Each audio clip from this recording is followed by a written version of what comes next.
I swear that gets better and better every time. I love me a good Absolutely. funny.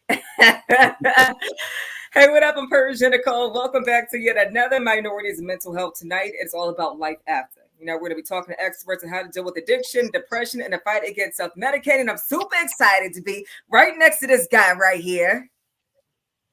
What's up, Persia? How you doing? So listen, as we get started, I want to thank our sponsors, Shepherd Pratt, NAMI, Maryland. We have a great discussion. We have these experts that's going to help people get through some of the issues that they may have been going through. And I think we should start off with one of our people that is from the program and supervisor, Arnell Smith. Arnell, so we would like for you to join us. And she's from the Howard County Health Department. Hello. Hi, good evening, everyone. How are you doing? All right. Thank you for having me. My name is Arnell Smith. I am an associate here at the Howard County Health Department. I work in the Bureau of Behavioral Health, and we have a number of different resources here that serves consumers who need assistance with mental health, substance use treatment, and just navigation services. So I'm excited to dive in with you guys and hear more about what other people have to say. And so thank you so much for having me here. Absolutely. Right. Thank you for being a part. Next up, let's bring on in peer-to-peer mentor from NAMI, Maryland, Alvin Harris. Hello, everyone. My name is Alvin Harris. How y'all doing? I'm a peer-to-peer mentor for NAMI, Maryland. What that does is I go around Maryland and I help stamp out the stigma that's associated with mental illness through a program called In Our Own Voice. And I'm glad to be here. Thank you. Thank you. All right, and we're going to keep it moving and get our next person in here. Is Juanita Coleman, our peer recovery coach. Yes, hi. I'm Juanita, peer recovery coach for Shepherd Pratt. And like Alvin, I assist clients who are trying to get into recovery or get through the recovery process, and also implementing mental health to try to get them to understand how they are two horns on the same goat, how they go hand in hand. Okay. All right, and we also want to bring in Tavon Myers, who's from the Renaissance Center. Tavon, welcome. Good evening, everybody. Thank you so much for having us. Well, so glad to be here, part of this great panelist. Yes, I'm from the Renaissance Center, where we are committed to promoting healthy relationships through excellence and accessibility to services throughout Baltimore and the surrounding counties. We provide services regardless of your creed, color, or socioeconomical status, religious affiliation. We have well-trained clinicians there who strive faithfully to integrate Christian biblical truths with principles and psychological help. So glad to be here. Looking forward to the discussion. Yes, super excited for the discussion tonight. I want to remind you, wherever you're streaming us at right now, if it's on YouTube, it's on Facebook, on our websites, you guys can ask some questions and we can give it to our panel and make sure we get an answer for you. Let's kick off this conversation, I'm thinking, well, like an open conversation, right? Like a little icebreaker, because this pandemic, everyday life has tested all of us. We've all been through a lot. And some things you have done, and just like you're so stressed and you're trying to figure out how to get through the tough situations. So let's go around and talk about how you have gotten through tough situations or currently, getting through tough situations. Tavon, start. Sure. So during this particular time of the pandemic, things definitely have been different for a lot of us. One of the things that we know that before the global pandemic, people were dealing with their own personal pandemic. And so this has escalated the situation even more. So what we've been seeing over in our office is that people are dealing with so much depression, and people are self-medicating and dealing with a lot of challenges through drug addiction and so forth. But a lot of self-medication that we've noticed when it comes to people jumping in and out of relationships that are unhealthy, gambling addiction. People are turning to sex, recreational use of drugs, and depression is definitely at an all-time high. But another thing we have to recognize too is that grief is definitely all-time as well, and people are dealing with so many things.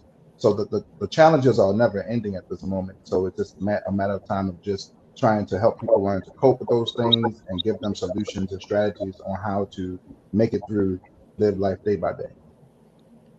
Okay. Let's see. Miss Juanita, you want to take it down with some things you do for you? I think what gets me through and has gotten me through is constantly having to or wanting to help someone else. So it kind of takes the focus off of what I'm feeling. Yeah. Yeah. So I can't get inside of myself so much and get bombarded with what I'm feeling, because I always have to stay open, with helping someone else. And they say A that helps, B helps A the most. So that's just how I keep that in my head. Okay. Arnell, how about you? Oh, I've picked up a number of different hobbies while, throughout the pandemic, to help me with my coping mechanisms. I've taken on candle making classes. I like to enjoy outdoor running. I've explored many different trails and parks. I'm originally from New York, so it's given me the opportunity to really slow down and get comfortable here in Maryland.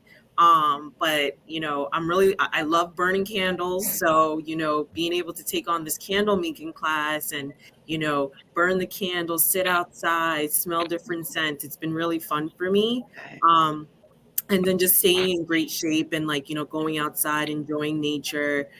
It's been really good for me to, try that. I've been able to make the time for that for me. So it's been really great. And I try to encourage some of my friends to come out with me, just to walk and just talk. It's really important for us to just be able to release, especially when we're behind the computer all day. If you're working remote, you want to just kind of regroup and just kind of take yourself out of your space, but you don't want to resent your space either. So it's good to just go out there and explore. So that's what I've been up to. Okay. And Persian, I like to burn candles too, by the way. Hint, hint. Yeah. You'll meet you walking, and I'll meet you at the candle making class. Okay, I got you. Right. So, Alvin, how about you? Well, what I try to do is make sure I keep my doctor's appointments and try to keep up with the pandemic and make sure I have all my shots and things like that, and make sure that I just stay healthy as much as I can and don't just don't get sick as I can and follow all the protocols that they have in place and everything like that. Okay. All right. Persia, if I can start off real quick, I'd like to, in each panel, let's please, if you have an answer for me, feel free, because I was talking to Persia we were talking yesterday, and I was just letting her know my daughter really went through anxiety and depression, and I didn't pick up on the signs because I didn't know what to look for. And at one point I was riding her to work and I knew something was wrong because she just started crying. And we weren't even talking. I was like, what are you crying for? And she's like, well, no reason, I said, well, is something bothering you? No. And some of the stuff she didn't really know. Once she got diagnosed with anxiety and depression, it blew me away, because she would just do stuff like go sit in a room. We'd be watching a movie and she'll get up and go upstairs and sit in a room. I'll go upstairs, like, you not watching the movie? No, I'm just thinking. And she'll be staring at the wall like she's just thinking. And I missed those signs. And she ended up, doing stuff that, self-medicating and doing stuff like that and hanging out with her friends and just getting into stuff that she would never do before. So how do you pick up on those signs before that happens?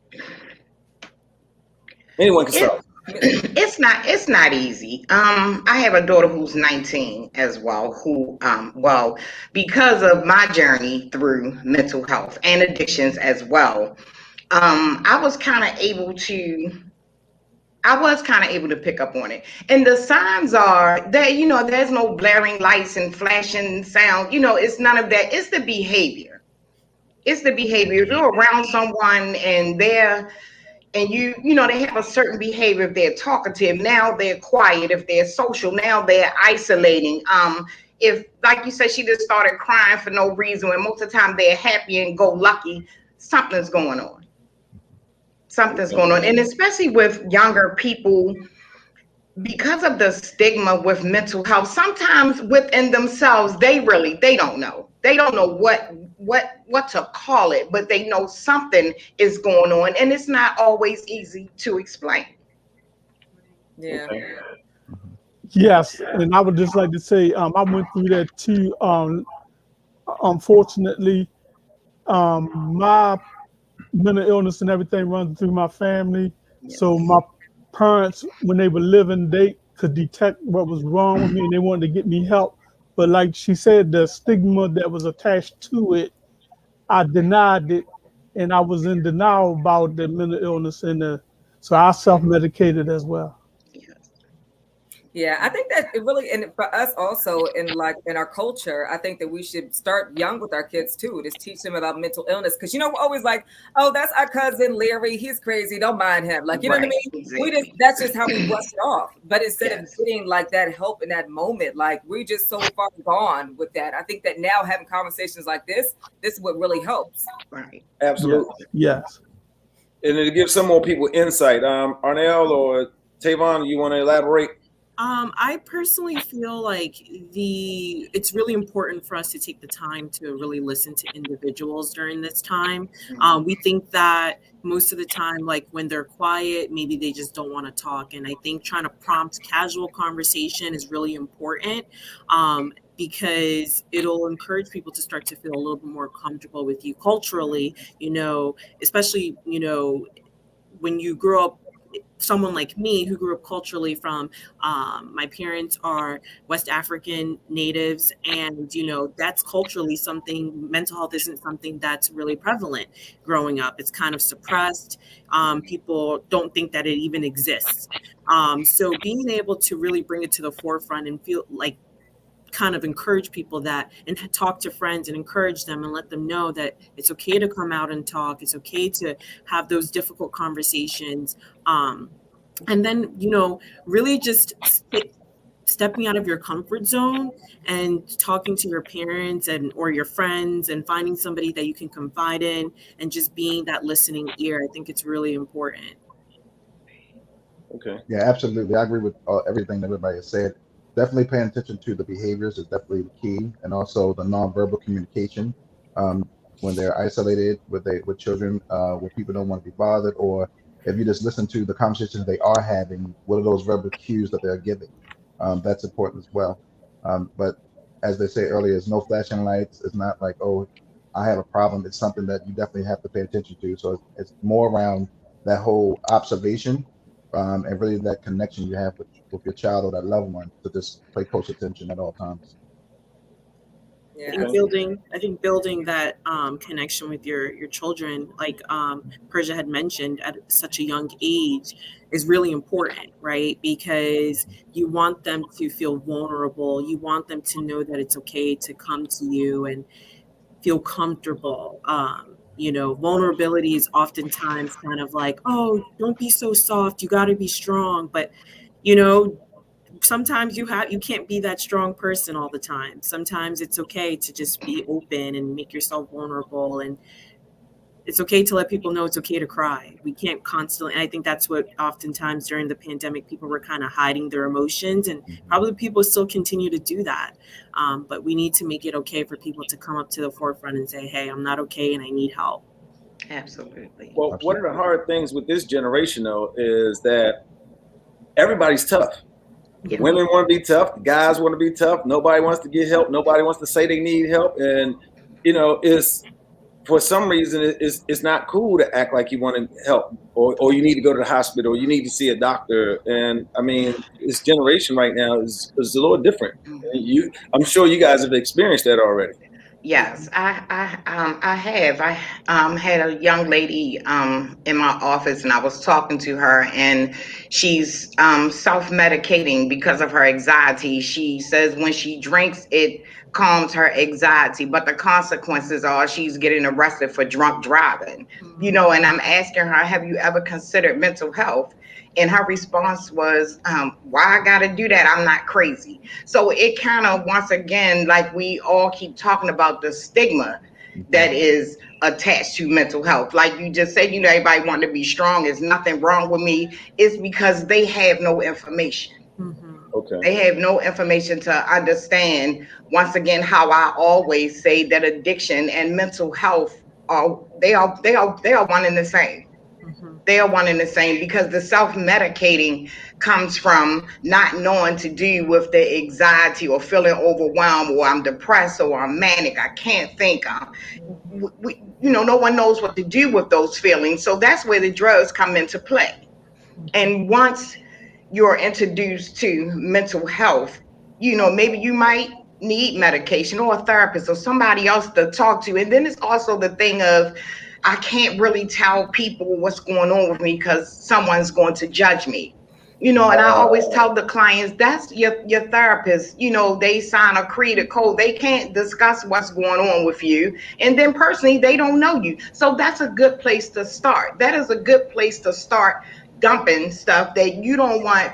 I can't tell my uncle because he's going to tell somebody, she's going to tell somebody, and now everybody know my stuff, and now they're going to judge me. Right. So they keep quiet about it, and that's how teenagers turn into adults with when the mental health issues are off the scales then.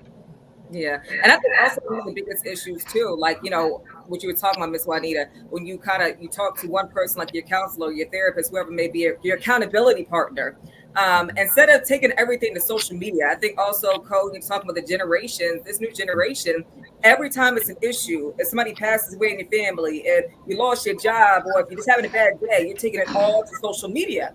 And then that becomes worse for you and your mental, because then people are judging you more on social media. People are like, oh, girl, you crazy. Like, why are you saying this on social media? Why are you talking about this in your breakup and stuff like that? So for me, I don't put none of that on social media, because then I feel like that makes everything worse for you. Right. And sometimes you probably don't even get the response that maybe you're craving if you put it on social media. You probably put it on social media because you're asking for a cry for help. You don't, and you don't even get a response. People probably look at it and they're probably going to think to themselves, oh, this person, she's going through something, and we're not going to address it, because maybe they don't even know what to say. The same way people don't know how to respond. Sometimes the person who's going through something doesn't even know how to express it. And I think the conversation starts with, how do we learn how to express ourselves? We oftentimes don't do that. So how can we learn to express ourselves? And then how can we have people around us learn how to listen rather than respond so quickly, right? And then, just being able to be that support. And sometimes I think that's where the conversation really needs to start from. Like, how can we really start to express ourselves in the best way? Because, when you ask your daughter, oh, what's wrong? And she doesn't know how to respond, it's because maybe she doesn't even know how to express it yet. And so we need to find those ways to be able to communicate. Communication is really, it's key. But then having the people who can really understand you and comprehend what's happening, that's even more important. Exactly. Yeah. What would you give? Would you give any type of tips on how to express yourself if you're trying to figure out, maybe find your inner self and try to find out how you can communicate? Would you give some different communication tips outside of social media, or maybe a counselor? Most definitely get a therapist.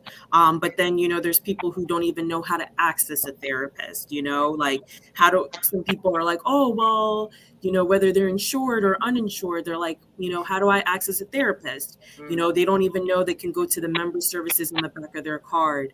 So, just being able to really just try to do your own research, put yourself out there, speak to people, find somebody that you trust and say, hey, listen, I really need this help.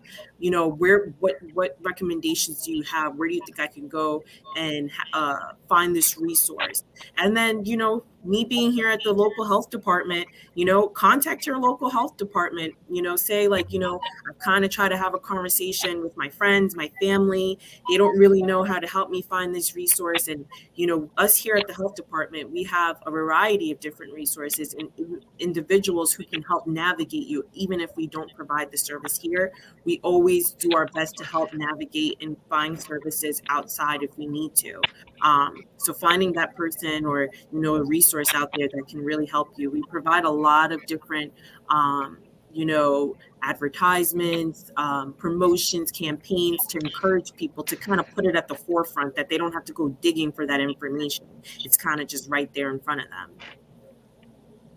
Absolutely, and I would agree with that. I know that we have a lot of local celebrities and superstars that are in the sports world that people do admire and look up to. One being a lot of people like LeBron James, and I always recommend people download the Calm app. He has a app on there, and he has some mindfulness techniques and different things that he does. And so, there's also some items on it that's free that one can use to help with mindfulness and coping and dealing with anxieties and different things. It's more around educating yourself and providing that education. That's the key thing. We have to talk about it, and talk some more. One of the key things. And so, if someone doesn't know about how to get help, how to, access those resources, you have people here on this line. Plus, you call the radio station, reach out to one of us here. We can help guide you to those resources and let you know. So it's like we have a hard time breaking the stigma because the stigma has been around for so long. So, and it's hard to break something that's been there, but it takes time. And I think one thing too, that kind of discourages people from seeking help, they feel like, okay, I went to somebody and nothing happened for me. Mm-hmm. Nothing changed. And we only had one interaction. Your situation has been going on for years. So it's going to take more than one interaction or one moment for things to start to change. It starts with changing, and it takes time for that. So I would tell people just be patient with the process. You have to trust the process to get from point A to point B in order to get that change you're looking for. Yeah, Tavon, I really agree with that. Like being patient with the process, but more importantly, being patient with yourself. Like, oftentimes when we're going through something, you're like, you just want the feeling to go away. So you self-medicate or you find distractions and, like, you're just like, wait, you kind of have to give yourself that grace and say, hey, listen, like maybe this didn't work for me, but that doesn't mean nothing else won't work for me. So what can I do? What's another way? If you really want, to get to a better and safe space, what can I do? And try different ways, because we've all been trying to find ways throughout the pandemic to take care of ourselves, and we find hobbies and then we're like, oh wait, this isn't really working for me right now, and then you're like, okay, let me try something different, and then you kind of get tired of that too, and so you have to kind of push yourself. And I know when you're down and you're out, it's hard to really get yourself out of bed. It's hard to even get the courage to even try new things, but we have to break our own stigmas and break through that courage and let that come out and just be more comfortable. I think it just comes with us just trying to be more comfortable with ourselves and just trying new things and just building that courage. And be happy I'm sorry. No, you're fine. Go ahead.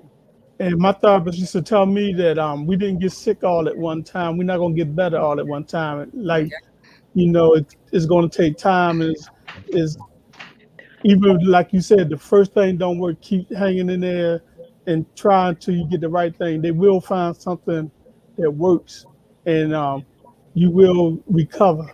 Mm-hmm. Okay, well, for those that are watching, we appreciate it. The information is at the bottom of the screen if you want to reach Shepherd Pratt or NAMI. And one of the things I want to ask the panel is, when people are going through these situations or these programs, is there a follow-up? Like for example, when somebody gets released from prison, they go back and see their parole officer from time to time. Is there a protocol or a way to follow up, that you guys follow up with them to make sure they're staying on track? In my case, I'm doing so good that on my situation, I used to have to see a therapist every week, but now since I've been progressing very well, I see my therapist every 90 days, and that's because of the work that they done with me and the work that I put in. And that's the reward. It will get better. It's just a matter of time and effort. Yeah, Okay. and I love that you're proof right here too that it can get better for someone who was at home like, oh, like I feel like nothing is getting better, and then Yeah. Alvin, here you are, like encouraging yourself and you're pushing forward every single day, and you went from that short period of time to now 90 days, and you're doing these programs, and even like this panel right now that you're on is so encouraging for you to be a part of this. Yeah. Absolutely. I applaud you for that. Yeah. Thank No, you. really, seriously. I mean, and Absolutely. more people need to tell you and give you your roses because you're doing phenomenal. And I don't even know you or your story, but I'm proud of you. Thank you. And my friends give me my roses. People don't know me. Well, hey, friends. Yeah. Let's talk about what substance use disorder is for those who don't know exactly what it is, because some people might think, you're just having a great time and you're out and you're just having a couple drinks with some friends and stuff like that, and you're not abusing anything. How do you know once you are at that point where you're abusing it? Well, I would say the consequences. When the consequences start, when you're going to jail for DWI, when you park in your car, you don't know how you got home, you can't find your shoes, your keys, you were supposed to have been to work yesterday and you went to work today and they fired you because you're supposed to have been there yesterday because you're so intoxicated that you forgot. I believe it is the consequences that showed you exactly what's going on and where you're going. I think when, right now we're in a time where oftentimes people are just in their homes and they have access to all these different resources. Like, for example, the holidays are coming up. I know now we're finally, things are still kind of opening up, but like maybe, for example, sometime last year, we were all doing Zoom happy hours or Zoom family gatherings, and you're home and you're like, I'm going to have a drink. And then you're going to hop onto the next Zoom and then have another drink and then so on and so forth. And you're not thinking about it because you don't have anywhere to go and drive. And, like Juanita said, the consequences of you just even waking up the next day and be like, when did I fall asleep on the Zoom? Like, like not even remembering conversations that you have with your family, during that time. Self-awareness and realizing patterns that you may have picked up on that weren't there before. I think that comes with substance abuse. And with so many different changes, people have possibly picked up on different habits that they didn't recognize that they were building on. And it's like, how can we kind of stop things in their tracks and kind of recognize, like, oh wait, maybe I am abusing substance, or maybe I am excessively drinking or doing things that I'm not supposed to be doing. So what can I do to really kind of backtrack and seek help, because maybe there's something underlying happening that is being triggered, and I need to just help, and I just need to try to deal with that. Okay.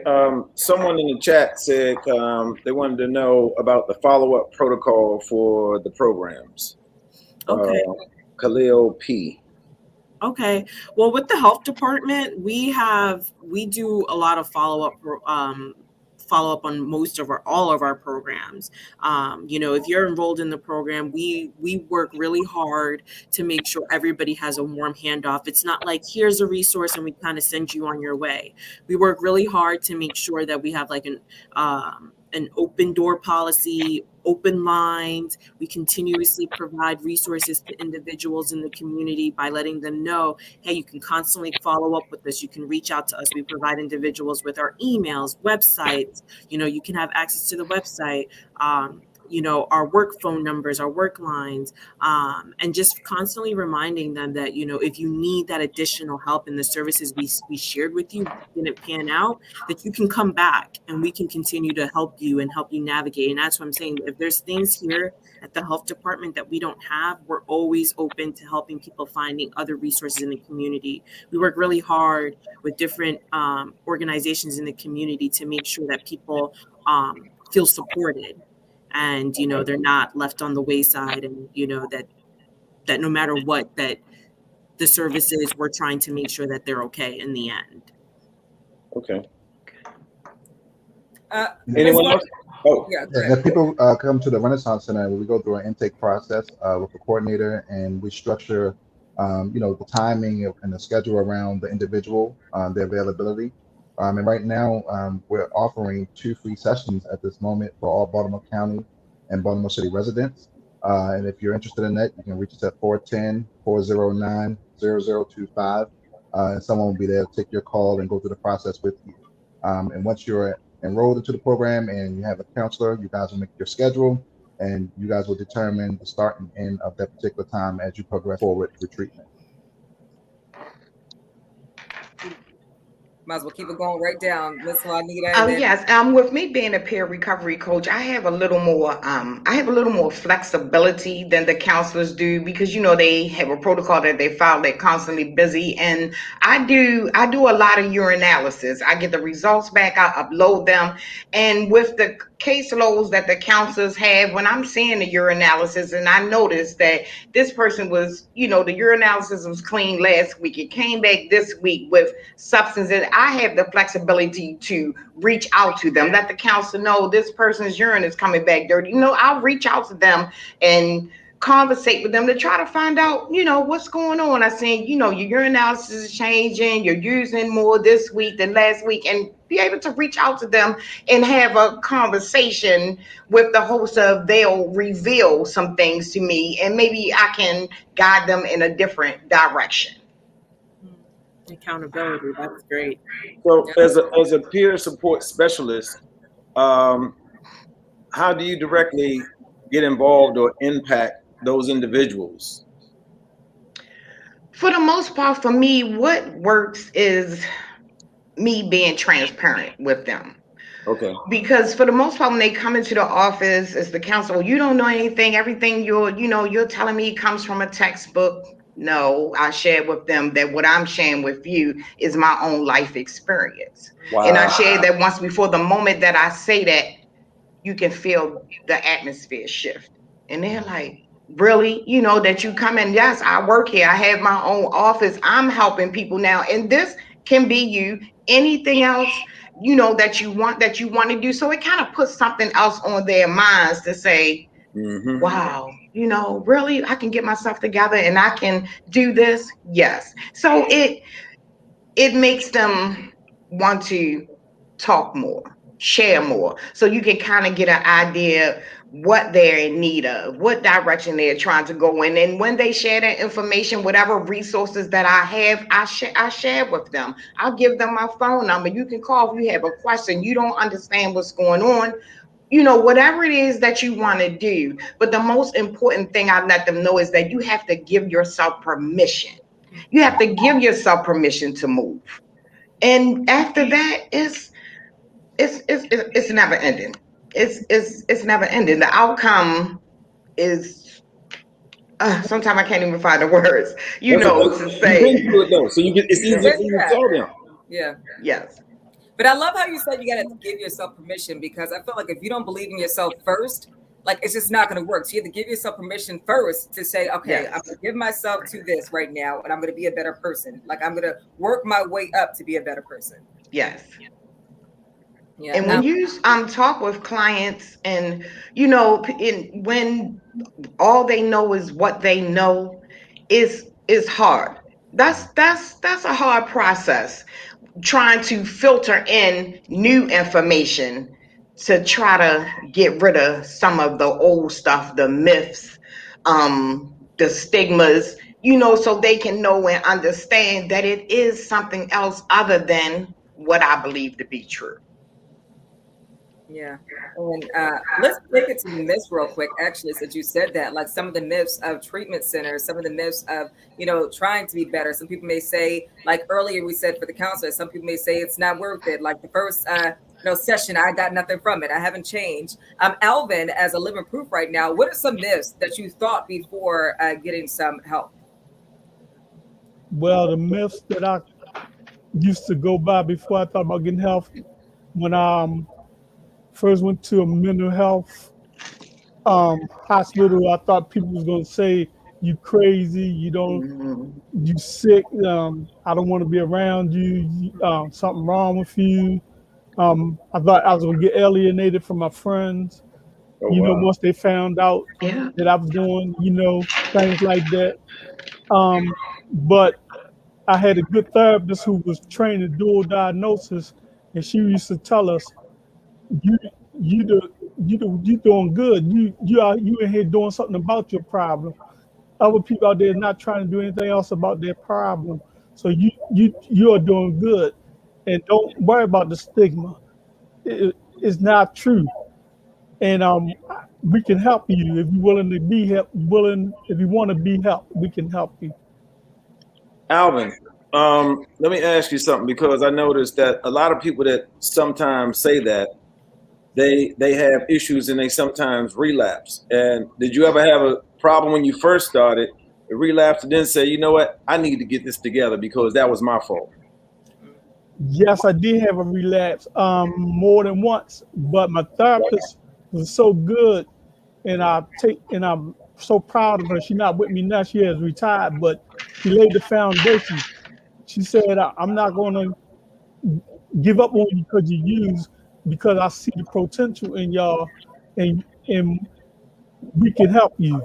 And as a result of her, I haven't been to psych ward in 26 years, and I've been clean of alcohol and drugs in over 26 years. All right, Okay. all right, Congrats. Yes. all right. Go ahead, man. I was just wondering about that because the reason I'm asking these questions because, like I said, my daughter went through something and she was self-medicating, and she ended up dealing with opioids and stuff to self-medicate, and I sent her into treatment and she relapsed, but then she got it together and then she didn't. So, you know, It, it happens, but keep loving on your daughter. Don't never give up. Absolutely. My parents never gave up on me, even when I gave up on myself. My parents never gave up on me. They stuck with me, and my therapist never gave up on us. So don't give up. Keep giving the love. that's cool. I just want to make this about y'all and what y'all do for people. So, I don't want to talk about her. I just brought her up because that was, that was what she went through. But But that was a good point, though. That was a good point, though, Conan. I do want to touch on that real quick because there are people, we do service the individuals with challenges, but there are family members that have challenges when dealing with those individuals with, those mental health issues. And sometimes we forget about the ones that are okay, but still trying to deal with those who have the challenges. So there are, I'm quite sure, different support groups. For example, someone who has a family member that's dealing with cancer. The person with cancer has to go get the treatment, but the person who has to watch their loved one, go through those ups and downs and different things that they go through, they need support groups for them to encourage them to keep on and keeping on and keeping the faith as well. So anybody that's dealing with challenging children, I encourage you, if there's a support group that you can get involved with, do so to encourage yourself. One of the things I would say, in order to make a better I have to first make a better me. I got to make sure I'm good, in order for me to pour into others. Okay. So I encourage you to join some support groups. I'm quite sure nobody is exempt. Somebody's going through the same thing somewhere, but we don't network. We don't talk about it. People deal with things in privately. Some people are raised, what goes on in my house stays in my house. Yeah. And that's one of the stigmas right there. That's why we don't talk, and we train our kids that way. And so that's the challenge we see now. But anybody who's dealing with anything, if there's a local support group, get involved. There are people out there that connect with you that's dealing with the same challenges you're dealing with the same age, your child, your family, etc. I encourage you to do so. Yes, and it's so funny, Tavon, that you said that because October the 16th made a year that my 37-year-old son passed away from cancer. And after going through that experience, the mental health was front and center for me. It was all I had. It was all I had to get through the emotions, the anxiety. I just can't explain how it was so major for me. And in order for me to get through, I had to give myself permission, and I had to believe in the process that I was in as far as mental health. and I advocated, I suggested highly, because I had to, I was already going to therapy already, I had a therapist, but this experience just, it took it to a whole nother level. So my therapy, me participating in it, I had to take it to another level in order to emotionally survive this. And I think that's okay to figure out what works for you. If it's something that you know that is helping you, that is healthy, that can potentially put you on the right path, I think it's okay. And like, even with the suggestions that you're giving or that I could give or Co can give, whatever it is, it might not work with somebody else. For everybody, right. Yeah, what you know is good for yourself. Like, for me, just for like encouragement, right? Sometimes when I'm feeling depressed or down, I started putting sticky notes on my mirror in my bathroom. And I would just write whatever I'm feeling that day. Like, you're gorgeous. If I knew I wasn't feeling great, like, keep pushing. If I knew I just felt like I couldn't push no more. So that works for me. It might not work for somebody else, but I think it's so many different great ways and different avenues that you can figure out how to be better. And learning yourself. And Miss Juanita, as you said earlier, I mean, like, starting with you and yourself first. And that's where, for me, I think a lot of the people it should be. I think during this time, a lot of people had a lot of time to self-reflect, self-reflect and look within. And for some, it's a scary thing to do, to like kind of look within and say, oh my gosh, this is who I am. Because we were so busy constantly on the go. And finally, during a time when things had slowed down, all you had to do was look within and really focus on yourself. Absolutely. And because everybody else is focusing on themselves, everybody's social distancing, everybody wants to have their space. So now it's you, yourself, and I, me, myself, and I, right? And you're just like, okay, wow, like, and so now you have to try to find these coping mechanisms. And like Persia and Juanita have said, like, just continue to try different things, find what works for you. And if one thing doesn't work in the beginning, that doesn't mean that that's it. It just keep going. Like, life is a marathon. It's not a sprint. There's going to be things that you face today and you're going to deal with it today, but then there's going to be things that you face tomorrow and it's going to take you some time to get through it. And you're going to get through it and you may face something again, but never get discouraged. All the things that you go through, they're all lessons, and it'll always make you stronger to be able to deal with the next thing that you stumble across. It always will. So I encourage people to always just remember that, because, I constantly have to remind myself that too. Those self-affirmations, Persia mentioned it. Those are important. Telling yourself you're beautiful, you're strong, you're amazing, you can do this, don't be afraid to ask for help. Reminding yourself, don't be afraid to ask for help. Just in constant words of encouragement. It'll continuously push you through and keep you strong and grounded and centered, which is really important. So come on, give us a word around here. Yes, I agree. And all of those things Arnell just said is 100% true with the quote that I always use. Give yourself permission. All of those things that she just mentioned is giving yourself permission to push forward, to move forward, to look ahead to something brighter or better, or allowing yourself to move from the place that you're in. No matter how bad it might seem, no matter how bad you feel, you can give yourself permission to move. Something else Arnell said too. She said there's lessons in this, and one of my quotes that I always use for people is that every day there's either a lesson or a blessing in what we end up finding out about ourselves or about the people around us. Because we should always learn from those lessons, but on the other side of that lesson is a blessing. Now, Miss Juanita, one of the things that I do know about you is that your motivation for being involved in this. But I like for everybody, if you could take some time to find out what motivates you to want to help other people that are going through these challenges and substance abuse, anxiety, depression, and things like that. And I mean, you've already been there, but if you want to explain again, you can, because for the people that are listening, it may help someone.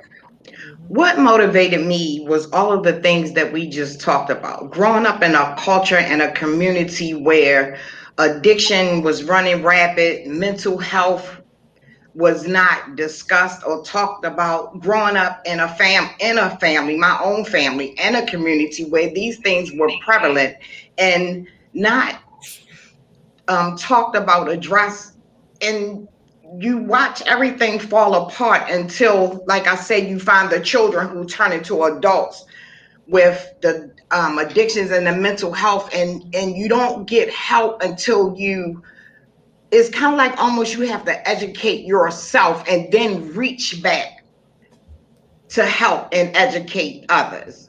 And for me, that was my journey. When I started mental health as an adult, I looked back and understood at 14 years old I suffered from depression.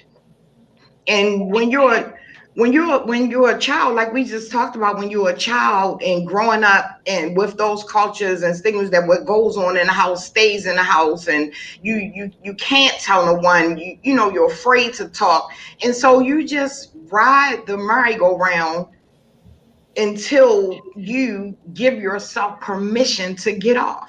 And sometimes for some it come too late.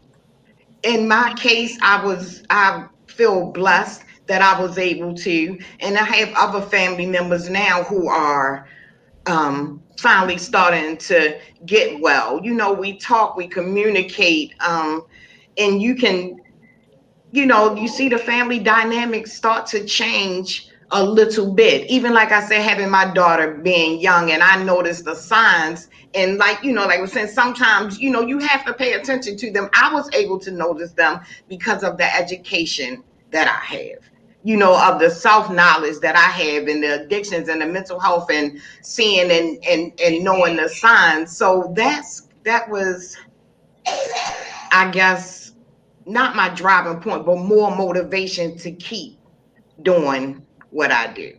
Yeah. Okay. I'll move on down. Yvonne, you want to hop in? Sure. When I first turned 21 years old, my mother suddenly passed away. She battled lupus and ended up having a renal failure. So the responsibility of a 13-year-old brother, a 15-year-old brother, a 4-year-old daughter, an 8-month-old son fell on me. I was a single parent, had to go to court and get custody of all of them and do my best to support them and help them along the way while not having any resources to really rely on, depend on. So that challenge alone kind of opened up my life to a whole new view of what life really meant.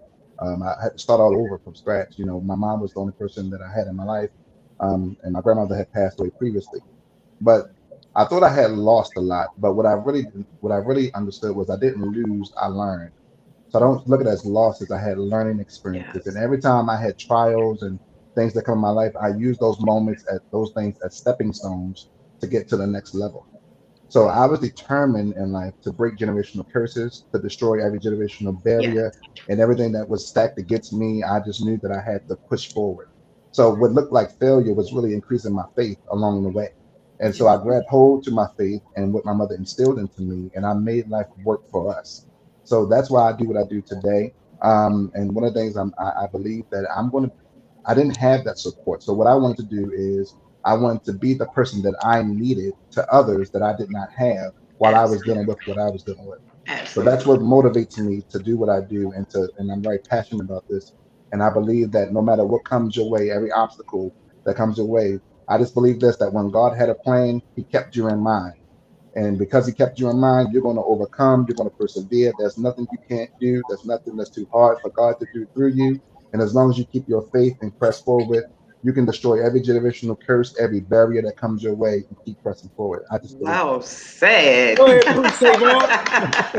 Well said. Well said. Move those Give us mountains. a word. Yes, well said.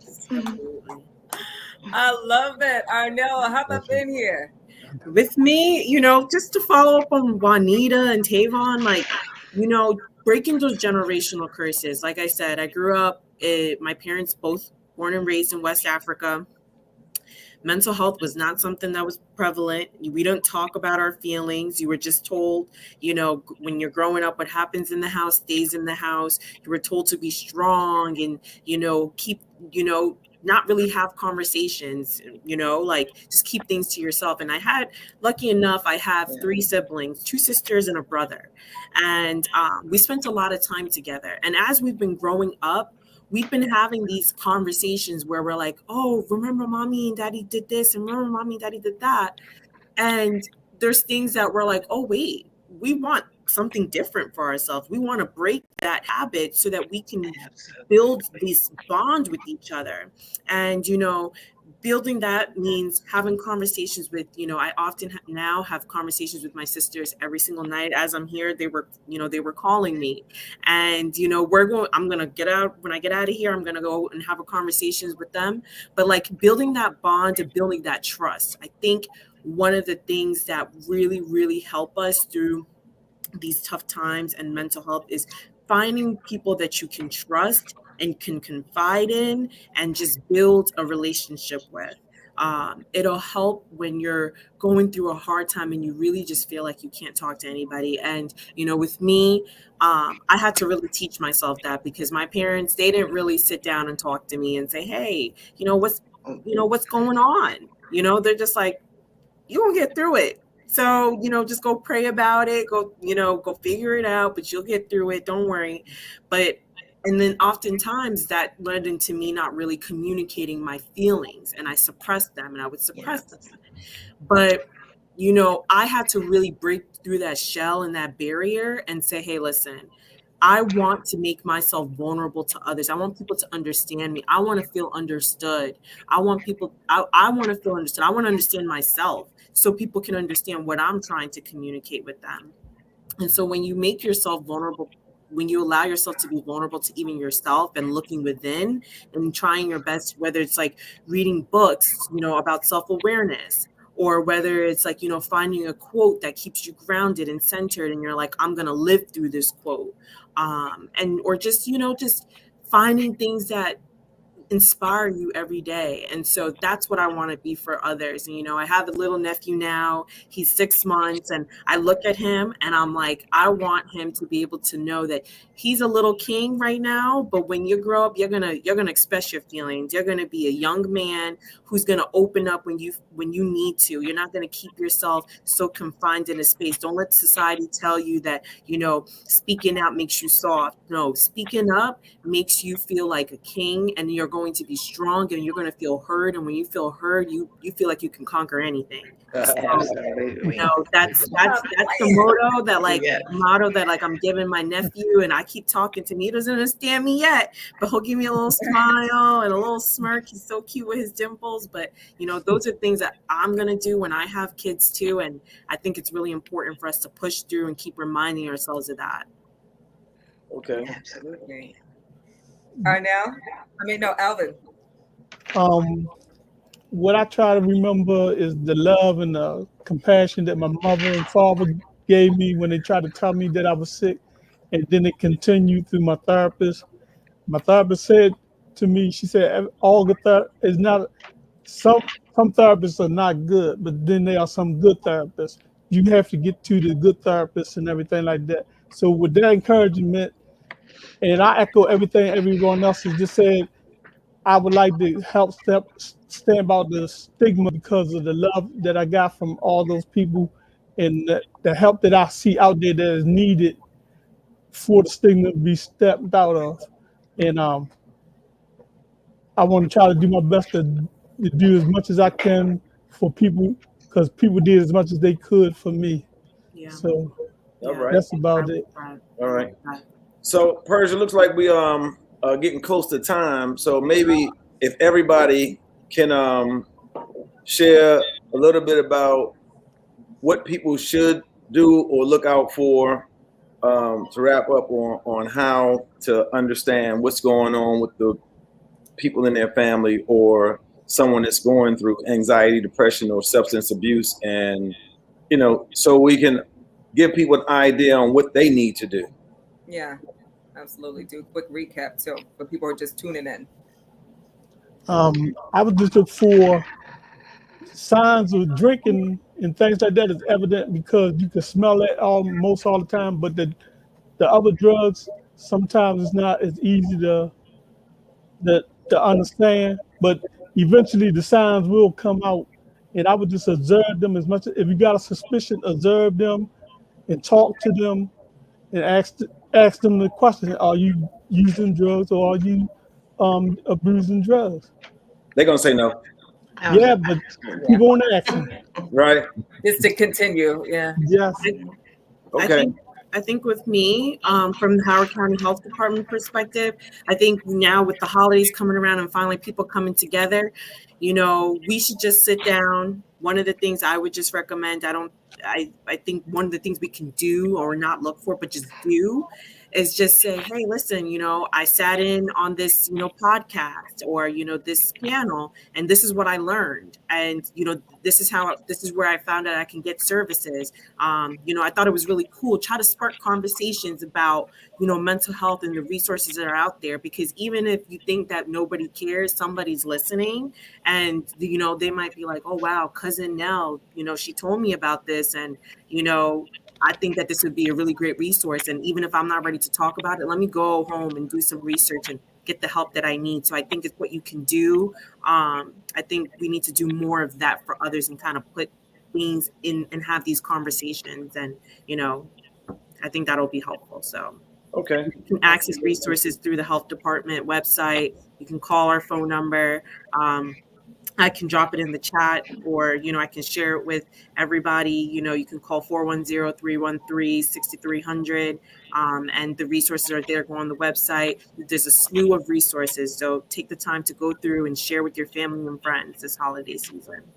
Okay. Yeah, let's continue the resources, actually, because we only have a few minutes left. So let's talk about more resources that your organization offers. Tavon, do you want to start with this? Absolutely. So at the Renaissance Center, of course, you can go to our website, therenaissancecenter.com. And again, we're located in Woodlawn, 6655 Security Boulevard. We're offering two free sessions to Baltimore City and Baltimore County residents. You can call the number at 410-409-0025. Again, that's 410-409-0025. Once again, go to our website, call us. We'll give you everything you need. Just make that call. We're here to connect and help and support you in any way we can. And two free sessions, yes. Miss Juanita gonna close us out. Yes. At Shepherd Pratt, we deal with dual diagnosis, meaning addictions and mental health. So when you come, you can look forward to getting a wraparound service. Yes. Okay, all that information is at the bottom of the screen right now. And once again, on behalf of Shepherd Pratt and NAMI, we thank everybody that tuned in. And Persia, you want to wrap it up for us? Yes, really quick. But Alvin, did you have any resources did you want to share before we go? You can reach NAMI at 410-425-2600. Okay, yes. ShepherdPratt.org, 410-938-5000 for that as well. And NAMI Maryland is here for you as well at NAMIMD.org. I'm excited about this conversation. I always love doing minorities and mental health because it helps us get to a point that we didn't think we needed to be at. So I think Co and I, despite us even hosting this event, I'm sure we learned so much. I know I have. Co, he had tons of questions. He was like, you know what? Persia, listen, I got stuff to ask. Like, you know what I mean?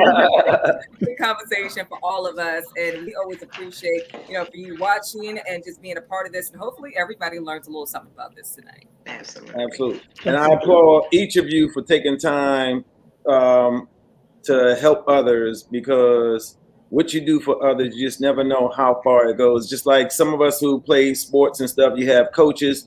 You remember those coaches for the rest of your life because they made a difference in your life. And you guys are those coaches that are making a difference in other people's lives. So we appreciate you and thank you for letting us be a part of this as well. Thank you. Thank you. Thank you so much. Thank y'all so much. Have an amazing night. Minorities and mental health is life after the pandemic and everything beyond. So again, shepherdpratt.org. You can also log on to NAMIMD.org for all the details. .org right there for the details as well. All right.